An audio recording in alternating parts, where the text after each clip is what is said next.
¿Qué tal, iglesia? Saludos y bendiciones para todos. Vamos a estudiar el día de hoy el mensaje número 8 de nuestra serie Reconstruyendo las Ruinas. Y de hecho también vamos a estar interpretando el capítulo 8 del libro. En el mensaje anterior, nuestro anciano y pastor asistente Felipe Ortega estuvo compartiendo con nosotros el mensaje número 7, que se trataba acerca de la parte 3 de la guerra espiritual en el libro. Y el capítulo 7 lo vamos a saltar por el hecho que hay simplemente una larga lista de todos los nombres de las familias que volvieron de último desde Babilonia bajo el liderazgo de Zorobabel. Y hay muy poco para elaborar, hay muy poco para poder edificar, construir allí un mensaje o una aplicación. Entonces vamos a saltar ese capítulo y simplemente, ¿no es cierto?, lo mencionamos, que ese es el motivo de por qué no hablamos, que allí simplemente Nehemías designa dirigentes para trabajar en el muro y después de eso está la larga lista de los que volvieron de último de Babilonia. Pero vamos a pasar al capítulo 8 y vamos a leer e interpretar los versículos de dos en dos para que sea más rápido y así podamos pasar rápido, ¿no es cierto?, a nuestra aplicación y ver qué es lo que Dios tiene para nosotros. El título de nuestro mensaje es El poder de la palabra. El poder de la palabra. Y vamos a descubrir por qué. Versículo 1 y 2 dicen: Venido el mes séptimo, los hijos de Israel estaban en sus ciudades, y se juntó todo el pueblo como un solo hombre en la plaza que está delante de la puerta de las aguas, y dijeron a Esdras el escriba que trajese el libro de la ley de Moisés, la cual Jehová había dado a Israel. Y el sacerdote Esdras trajo la ley delante de la congregación, así de hombres como de mujeres, y de todos los que poseían y podían entender. El primer día del mes séptimo fue cuando sucedió esto. Aquí estos versículos nos hablan y nos dicen que Nehemías desaparece un poco del escenario y entra Esdras aquí al escenario. Y la pregunta es, ¿qué hace Esdras acá? Bueno, la verdad es que usted tiene que entender, amigo hermano, que Dios levantó a 3 líderes para traer una reforma a la nación de Israel. Si bien estamos estudiando el libro de Nehemías, pero también tenemos que entender que aparte de Nehemías, Esdras y Zorobabel fueron los otros 2 líderes que Dios levantó para poder edificar a este maravilloso pueblo. Zorobabel, fue levantado por Dios para la edificación del templo, y Zorobabel fue sacerdote. Esdras, fue levantado para edificar la ley de Dios, y fue también sacerdote y a la misma vez escriba. Y Nehemías, fue levantado por Dios para la edificación de los muros, y fue profeta y también gobernador. Aparte de eso, es el rol que ellos cumplían. Estos 3 también fueron los que lideraron los 3 grupos, los 3 retornos desde Babilonia hasta Jerusalén después de 70 años. Mencionar también que es importante que así como el pueblo se fue en 3 grupos para el exilio, también volvió en 3 grupos del exilio. Y cuando se fueron al exilio, los que lideraron los grupos fue el profeta Ezequiel, el profeta Daniel, y en el 586 el rey Sedequías, cuando el templo fue quemado y destruido, se fue con el último grupo. Entonces Dios levanta, repito, a 3 líderes para la reforma y la edificación del pueblo, del templo y de los muros y de la ley de Dios: Zorobabel, Esdras y Nehemías. 3 hombres que Dios levantó para cambiar todo el curso y el rumbo de una nación entera. Y por eso vemos aquí en el capítulo 8 que Esdras reúne a toda la asamblea, es decir, a todo el pueblo, y les lee la palabra de Dios. Leamos el versículo 3 y el versículo 4. Y leyó en el libro delante de la plaza que está delante de la puerta de las aguas, desde el alba hasta el mediodía, en presencia de los hombres y mujeres y de todos los que podían entender, y de los oídos de todo el pueblo estaban atentos al libro de la ley. Y el escriba Esdras estaba sobre un púlpito de madera que le habían hecho para ello, y junto a él estaban Matatías, Sema, Anaías, Urías, Hilcías, Masías, y a su mano derecha y a su mano izquierda Pedaías, Misael, Malquías, Hasum, Jabasadana, Jacarías y Mesulam. Estos son nombres característicos, ¿no es cierto?, judíos que encontramos normalmente, especialmente en el Antiguo Testamento. Pero todos estos hombres que estaban acá son los colaboradores de Esdras. Cuando Esdras se levantó y se puso en el púlpito delante del pueblo, él estaba con un equipo de trabajo, estaba con un equipo de administradores, estaba con sus colaboradores, así como Pablo estaba en la cárcel y tenía también su red de apoyo, tenía sus colaboradores, Tito, Lucas, Demas, Marcos, etc. Este hombre también acá tenía su grupo de colaboradores para poder llevar a cabo el trabajo de leer la ley de Dios hacia el pueblo. Y el texto dice que empezaron a leer desde que sale el alba, es decir, desde las 6 de la mañana hasta el mediodía, tipo 12 del mediodía. 6 horas de lectura, 6 horas de explicación delante de toda una asamblea. Aproximadamente 35,000 personas estaban en ese lugar. Entonces esto es lo que nosotros vemos acá, ¿no es cierto?, en este versículo. Leamos el versículo 5 y el versículo 6.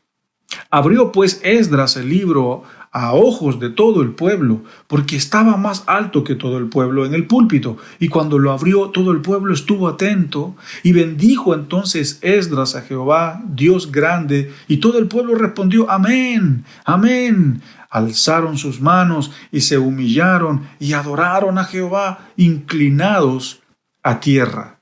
Qué maravilloso es todo esto, porque el pueblo, al darse cuenta de que se le iba a leer la ley, todos a una voz adoraron a Dios postrando su rostro en tierra. O sea, la actitud, la respuesta del pueblo de Dios delante de su palabra es adoración.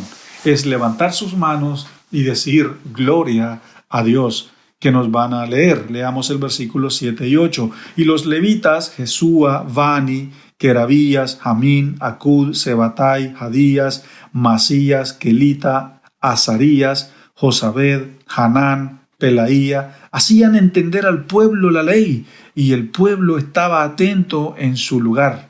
Y leían el libro de la ley de Dios claramente, y ponían el sentido de modo que entendiesen la lectura.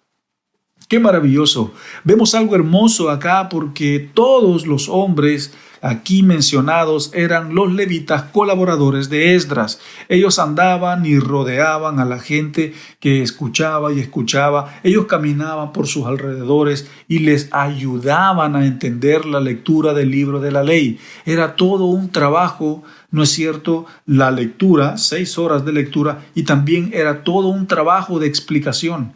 Era como una plaza pública llena de personas que, a medida que Esdras iba leyendo, las personas caminaban a los alrededores. Me puedo imaginar a las personas levantando sus manos, teniendo una pregunta, ¿no es cierto?, acerca de la lectura de la ley.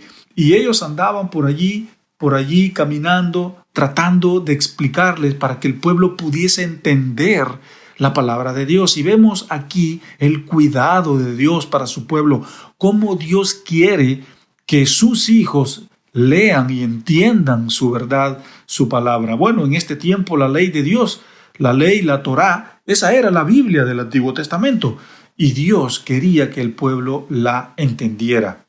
Versículo 8 y 9. Y leían el libro de la ley de Dios claramente y ponían el sentido de modo que entendiesen la lectura. Y Nehemías, el gobernador, y el sacerdote Esdras, escriba, y los levitas, que hacían entender al pueblo, dijeron a todo el pueblo: día santo es a Jehová nuestro Dios. No se entristezcan, no lloren, porque todo el pueblo lloraba oyendo la palabra de la ley. Luego les dijo: id, comed grosuras y bebed vino dulce, y enviad porciones a todos los que tienen o a los que no tienen nada preparado, porque día santo es a nuestro Señor. No se entristezcan, porque el gozo de Jehová es vuestra fuerza. Es importante entender lo que acabamos de leer. Muy importante. Y se leía el libro de la ley, hora tras hora, y se explicaba también, y se explicaba también a medida que se iba interpretando con la ayuda de los colaboradores levitas. Repito, Nehemías el gobernador, Esdras el sacerdote y escriba y el resto de todos los levitas colaboradores, incluyendo Zorobabel, estos se tomaron el trabajo arduo de enseñar y explicar la ley de Dios al pueblo. ¿Y qué pasó después? El pueblo empezó a llorar. El pueblo empezó a llorar y a llorar. Hubo quebranto, personas arrepentidas. ¿Y por qué? Porque este era el efecto de escuchar la palabra de Dios después de 70 años. 70 años de no escuchar palabra de Dios. ¿Cómo vemos esto nosotros? ¿Qué pasaría hoy en día si Dios de repente, ¿no es cierto?, apaga el interruptor de la palabra y por los próximos 70 años no existe ninguna Biblia en el mundo, no existe ninguna iglesia en el mundo, no existen los misioneros, no existe nadie que predique? Simplemente lo único que tienes es lo que está en tu mente, lo que está en tu memoria. Después de esos 70 años, Dios vuelve a encender el interruptor de la palabra y aparecen los misioneros, aparecen las Biblias, aparecen las iglesias.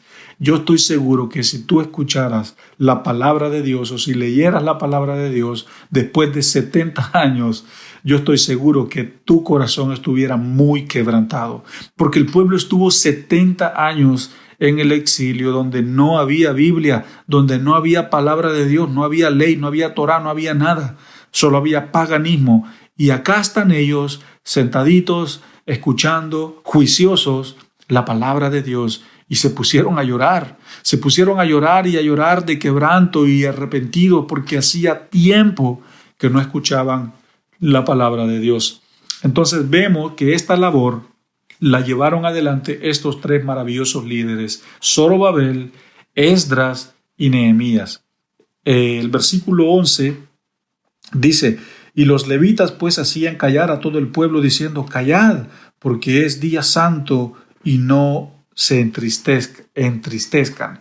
Estos tres líderes y sus colaboradores se preocuparon y mejor les dijeron: tranquilos, mejor vayan a tomar vino, vayan a matarse una vaquita para un asadito, vayan y hagan fiesta. Recuerden, sobre todo, esto es una fiesta, es una celebración. Recuerden que sobre todas las cosas, el gozo de Jehová es nuestra fuerza. Pero no lloren, por favor. ¿Qué pasaría? ¿Qué pasaría? Ellos dicen, si esto no fuera una fiesta, pero sobre todo es una fiesta, así que vayan y celebren y gócense. El pueblo allí tratando de consolar, los colaboradores, los levitas, allí Nehemías, Esdras, tranquilos. Yo sé que es algo lindo, es algo conmovedor, pero vayan mejor a celebrar. Versículo 12 y 13. Y todo el pueblo se fue a comer y a beber y a obsequiar porciones de comida a los que no tenían y a gozar de gran alegría porque habían entendido las palabras que les habían enseñado. Y al día siguiente se reunieron los cabezas de familia de todo el pueblo, sacerdotes y levitas, y Esdras el escriba, para entender la palabra de Dios. Todos se alegraron porque entendieron que eran el pueblo santo escogido de Dios y que nadie en la tierra tenía a Dios como Padre. Dice que después que se fueron a celebrar, el siguiente día volvieron los jefes de familia para ser educados por medio de Esdras, como lo tenían claro, como les quedó de claro, ¿no es cierto?, el día anterior. ¡Wow! Hemos escuchado palabra de Dios después de 70 años, así que el siguiente día vinieron allí donde ellos y dijeron: edúquennos, enséñennos, queremos aprender y queremos llevar esto a nuestros hogares. Así que se fueron, comieron, celebraron y el siguiente día volvieron para ser educados, ¿no es cierto?, por este maravilloso hombre Esdras. Versículo 14 y versículo 15. Y hallaron escrito en la ley de Jehová que había mandado por mano de Moisés, que habitasen los hijos de Israel en tabernáculos en las fiestas solemnes del mes séptimo, y que hiciesen saber y pasar pregón por todas sus ciudades y por Jerusalén, diciendo: hey, salgan de los montes o vayan a los montes, traigan ramas de olivo silvestre, de arrayán, de palmeras y de todo árbol frondoso, para hacer tabernáculos, como está aquí escrito. Hermanos, mientras estaban siendo educados con Esdras, de repente llegan a una parte allí en la Torá, en la ley de Dios, que dice que había que celebrar la fiesta de los tabernáculos. Y ellos se dijeron, bueno, no se diga más, hay que hacerlo. Y mandaron, ¿no es cierto?, a un pregón, que es una persona que es la que esparce las buenas noticias de ciudad en ciudad, un hombre que sale en su caballo rápido, ¿no es cierto?, por todos los lugares, pasando la voz, corriendo la voz de que había que celebrar. Mandan a este pregón, a este noticiero, a este hombre que iba llevando las buenas noticias, diciendo que había que cortar ramas, que había que cortar esto, que había que hacer lo otro para poder celebrar esta fiesta. Ahora yo quiero explicar la fiesta de los tabernáculos. Las fiestas de los tabernáculos, bueno, las fiestas en general, más bien dicho, hacen parte del ADN del pueblo de Israel. Y la fiesta, ¿no es cierto?, de los tabernáculos es parte de las 7 fiestas solemnes de los judíos. Y su propósito, ¿no es cierto?, de esta fiesta de los tabernáculos es recordar que cuando el pueblo salió de Egipto, Dios les hizo morar en tabernáculos ya en el desierto. Y cuando el pueblo de Dios habitó en tabernáculos en el desierto, también Dios les proveyó comida, les proveyó bebida, les proveyó calzado, les proveyó ropa, les proveyó todo lo que ellos necesitaban. Entonces, la fiesta de los tabernáculos representa que Dios es el redentor y el proveedor de Israel. Y la conmemoración se trataba, ¿no es cierto?, de que la gente tenía que cortar ramas y hacer pequeñas chozas, pequeñas ramadas en los patios de sus casas, y tenían que irse a vivir allí, ¿no es cierto?, por 7 días, que eran los días que duraban la fiesta, la celebración. ¿Por qué? Porque así lo hicieron ellos cuando venían saliendo de Egipto. Entonces era simplemente una forma de celebrarlo, era una forma de conmemorar de que Dios era el Redentor y el proveedor de Israel. Y así lo hicieron. Esto se dieron cuenta en el libro. Y ellos lo hicieron porque era una forma de recordar, era un medio, ¿no es cierto?, y una manera también de recordar que Dios es el proveedor en medio de un proceso de ruinas, de destrucción y después de un exilio largo de 70 años. Entonces, eso significa la fiesta de los tabernáculos, recordar que Dios es el Redentor, ¿no es cierto?, y también el proveedor del pueblo de Dios. Ellos tenían que cortar ramitas, hacer una ramada en el patio de su casa o allí afuera de su casa, iba a hacer una pequeña chocita y irse a vivir allí con sus hijos por 7 días y decirles: hijos, estamos celebrando que Dios es nuestro Redentor, estamos celebrando que Dios es nuestro proveedor. Era maravilloso lo que el pueblo hizo.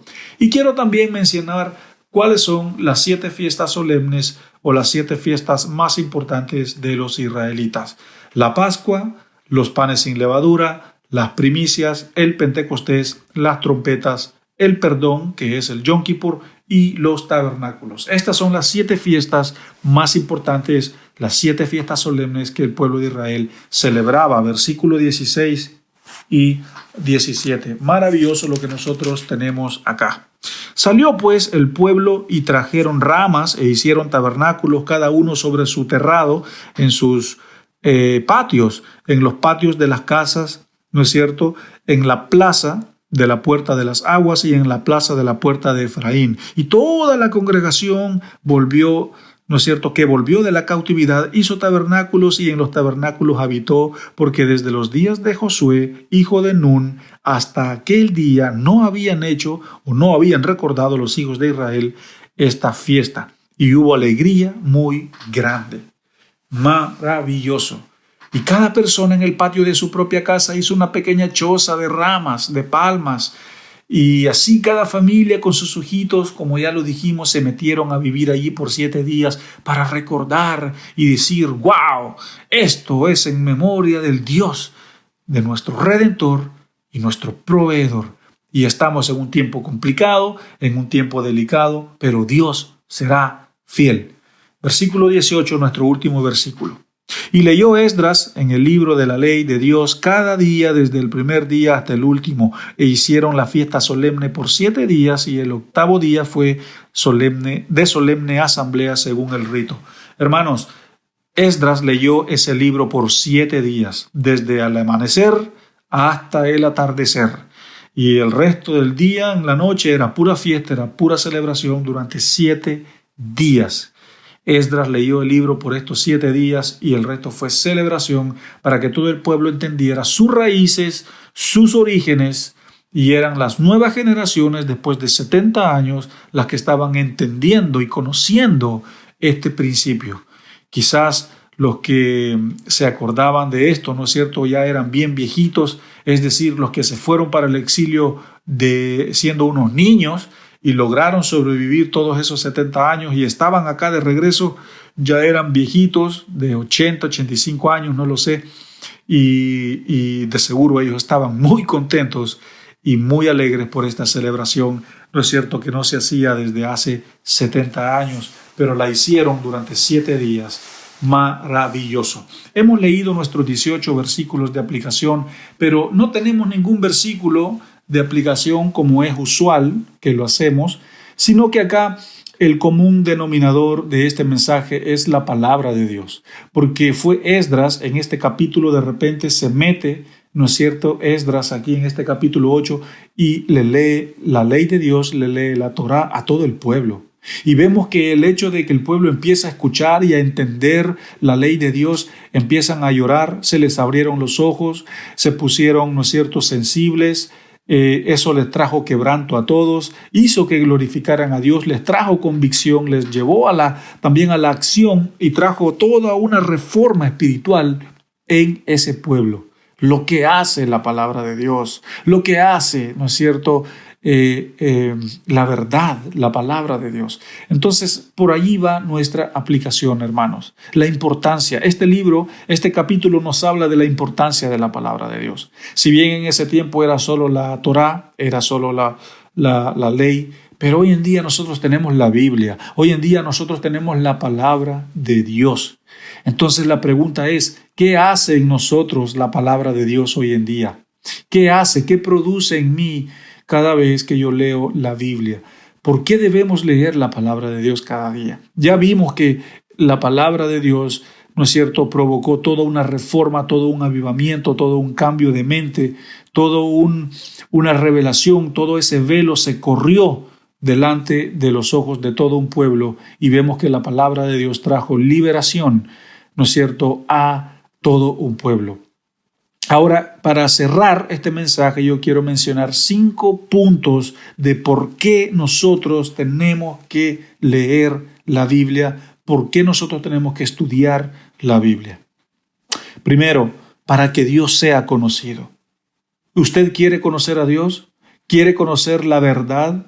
¿Quiere usted entender, ¿no es cierto?, los principios y los misterios del reino de Dios? ¿Quiere usted conocer al Hijo de Dios? ¿Quiere usted conocer verdaderamente a Dios? Obviamente lo puede hacer en una iglesia, lo puede hacer en una base misionera, lo puede hacer a través, ¿no es cierto?, qué sé yo, de la información que hay en el Internet. Pero lo mejor para conocer a Dios es la palabra de Dios. Ese es el propósito por el cual también tenemos la Biblia, para que Dios sea conocido, para que las naciones, las personas conozcan a Dios. Yo no puedo vivir por las experiencias de las personas que tienen más años en el ministerio. A lo mejor sus historias, sus testimonios me van a animar, me van a motivar, pero yo tengo que tener mi propia experiencia. Yo tengo que tener mi propia vivencia con Dios.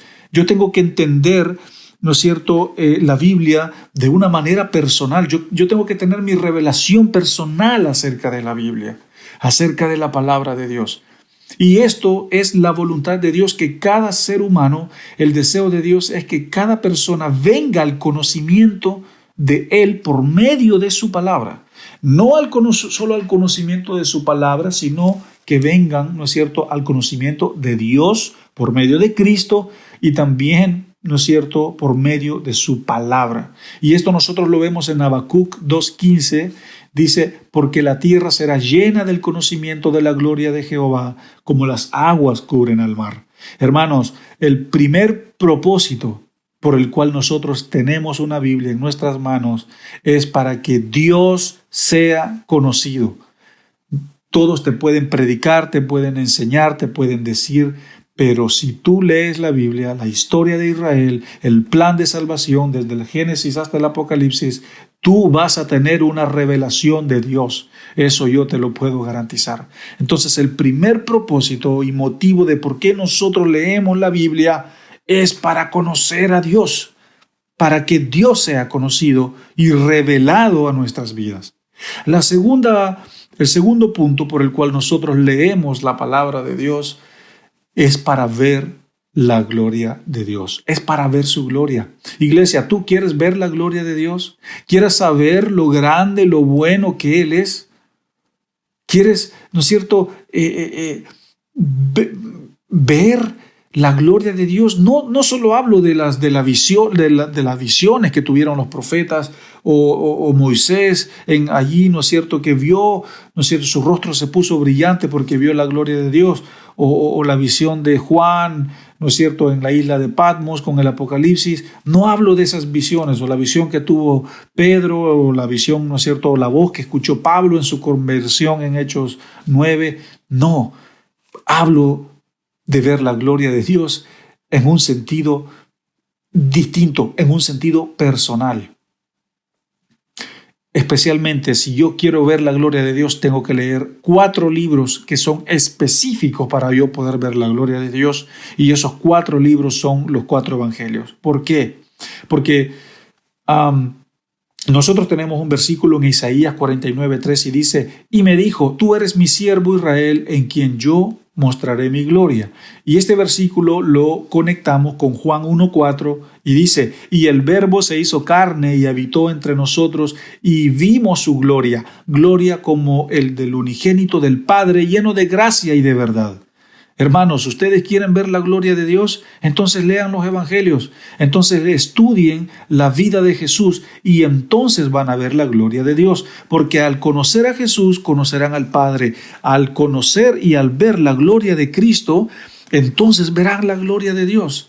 No hay nadie que te muestre la gloria de Dios como lo hizo nuestro Señor Jesucristo. Entonces, el segundo propósito por el cual nosotros leemos la Biblia es para ver la gloria de Dios por medio de Cristo y por medio de su palabra.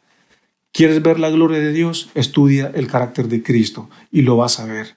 Así de fácil, así de sencillo. Nuestro tercer punto, ¿no es cierto?, ¿por qué nosotros estudiamos la Biblia? ¿Por qué leemos la Biblia? ¿Por qué es importante meditarla y leerla? Es para nacer de nuevo, para que se produzca un nuevo nacimiento en nosotros.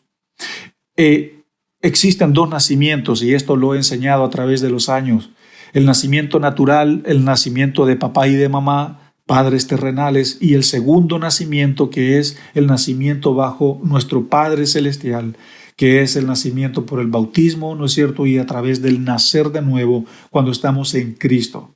Ese es el segundo nacimiento. Y algo que usted tiene que entender, hermano, es que en el primer nacimiento hay muerte, pero en el segundo nacimiento, que es el nacer de nuevo, hay vida eterna.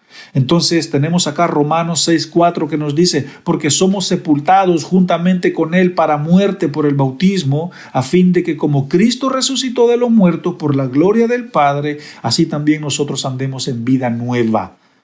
Hermanos, el propósito por el cual yo tengo que leer la Biblia es porque la Biblia me lleva a un nuevo nacimiento en mente, en corazón y en espíritu. Y no hay nada que se pueda resistir, no hay pecado, no hay adicción que no pueda ser rota por el poder del nuevo nacimiento. Si usted quiere nacer de nuevo, lea la Biblia, lea los evangelios, lea la carta de Romanos, lea la carta de Hebreos, lea, ¿no es cierto?, el Nuevo Testamento, y bautícese y congréguese y acepte a Cristo como su Salvador personal, y entonces usted nacerá de nuevo, teniendo una vida gobernada por Cristo y guiada por el Espíritu Santo. Por eso nosotros leemos la Biblia, para que se produzca un nuevo nacimiento en nosotros por medio de Cristo y la renovación del Espíritu Santo. Cuarto punto, yo leo la Biblia, nosotros leemos la Biblia para entender la voluntad de Dios, para entender la voluntad de Dios. Dios tiene un propósito específico para cada uno de nosotros.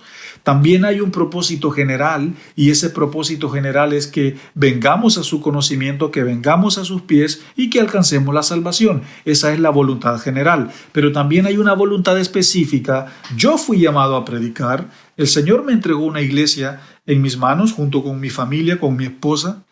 Pero eso no significa que para usted Dios tiene lo mismo. Dios tiene un plan específico para usted. Y si usted quiere encontrar ese plan específico, entonces lea la Biblia. Entonces estudie su palabra. Conozca la voluntad de Dios para su vida. Y con esto tenemos a Jeremías 29:11 que dice: porque yo sé los pensamientos que tengo acerca de ustedes, dice Jehová, pensamientos de paz y no de mal, para darles el fin que esperan. Iglesia, el propósito por el cual nosotros leemos la Biblia es para entender el plan y la voluntad de Dios para mi vida personal. Si yo nunca lo hago, si yo nunca lo leo, ¿cómo yo voy a saber cuál es la voluntad de Dios para mi vida?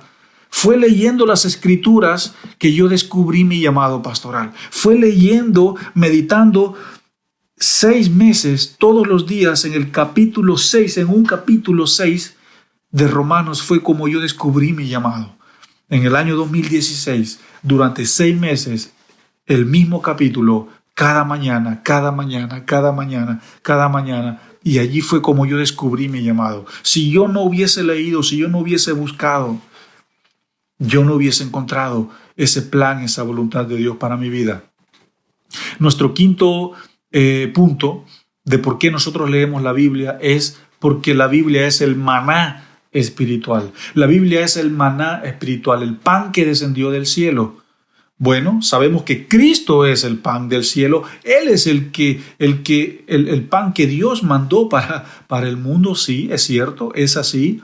Lo dice, ¿no es cierto?, el Evangelio de Juan. Pero también la Biblia es ese pan de vida, es ese pan que a mí me alimenta. La Biblia es también nuestro pan. Así que como el pueblo de Dios en el Éxodo se levantaba cuando estaba en el desierto temprano a ir a buscar el maná, el alimento diario, así yo también tengo que levantarme temprano para estar y llenarme y buscar este alimento espiritual en la Biblia.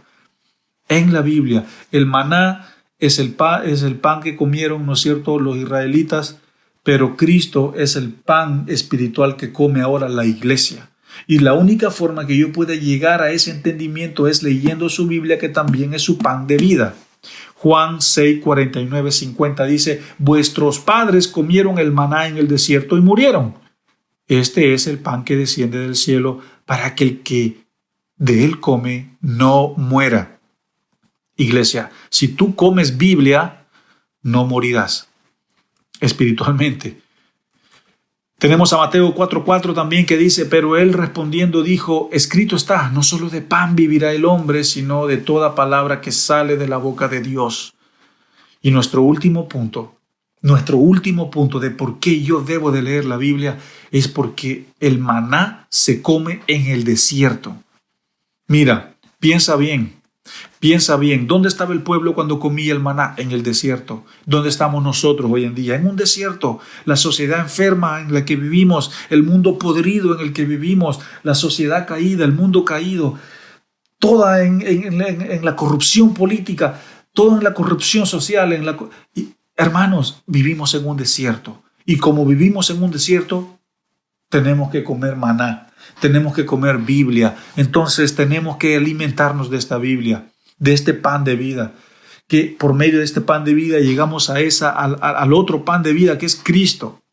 Iglesia, Éxodo 16, 19 dice: ninguno guarde pan para mañana. Moisés le dijo al pueblo: no guarden porciones para mañana porque se les va a engusanar y no va a servir. Era un ejercicio diario. Un pan para un día, otro pan para otro día, así es la Biblia. Usted tiene que leer su Biblia, su porción para su día, su porción para su día. No, que mañana. Mentira, no lo va a hacer. Léalo hoy. Hoy es hoy. El futuro es hoy. El maná se comía en el desierto y hoy en el 2022 estamos en un desierto y lo único que a mí me va a alimentar es el pan de vida que es Cristo y su palabra. Estos son los 6 puntos, iglesia, por qué nosotros estudiamos y tenemos que leer la Biblia. Hice estos 6 puntos porque el pueblo de Israel, volvamos ahora a Nehemías 8, el pueblo de Dios necesitaba escuchar la palabra de Dios, necesitaba escuchar a Esdras, que les explicaba después de 70 años que ese era el manual de vida.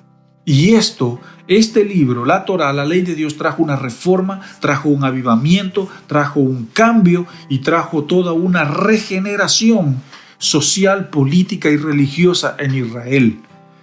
Y ese es el poder de la palabra. Por eso nuestro título de nuestro mensaje, el poder de la palabra. Hermanos, lean su Biblia. Lean su Biblia. Y para terminar, repito los 6 puntos. Yo leo la Biblia para conocer a Dios. Yo leo la Biblia para ver la gloria de Dios. Yo leo la Biblia para nacer de nuevo. Yo leo la Biblia para entender su voluntad. Yo leo su Biblia porque es el maná espiritual. Y yo leo su Biblia, ¿no es cierto?, porque el maná se come en el desierto. Y hoy en el 2022 vivimos en un desierto y mi maná es la palabra de Dios. Hermanos, que el Señor les bendiga y nos vemos en nuestro próximo mensaje de nuestra serie Reconstruyendo las Ruinas. Que el Señor me los bendiga. Recuerda suscribirte a nuestro canal y activa las notificaciones para que no te pierdas ninguno de nuestros sermones.